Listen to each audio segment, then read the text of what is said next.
Tata ওয়ারেঞ্জি ল্যাবের গবেষণা অনুযায়ী ভারতের প্রায় 76% মানুষই ভিটামিন ডির ডিফিসিয়েন্সিতে ভুগে।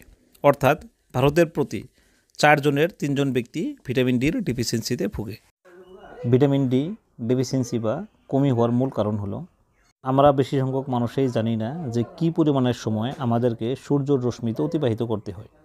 সঠিক পরিমাণের সময় সূর্যের রশ্মিতে অতিবাহিত করলে আমাদের কখনোই ভিটামিন ডির কমি হয় না।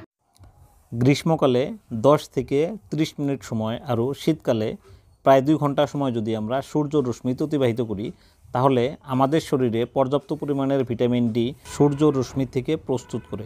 ভিটামিন ডি প্রস্তুত হওয়ার জন্য আলট্রাভায়োলেট বি রেডিয়েন্টের প্রয়োজন হয়, যে রেডিয়েন্টে সকাল 10টা থেকে বিকাল 3টা পর্যন্ত সূর্য রশ্মিতে অধিক পাওয়া যায়। অর্থাৎ এই সময়ে যদি আমরা পর্যাপ্ত পরিমাণে সূর্য রশ্মিতে এক্সপোজ হই তাহলে আমাদের কখনোই ভিটামিন ডির কমি হবে না।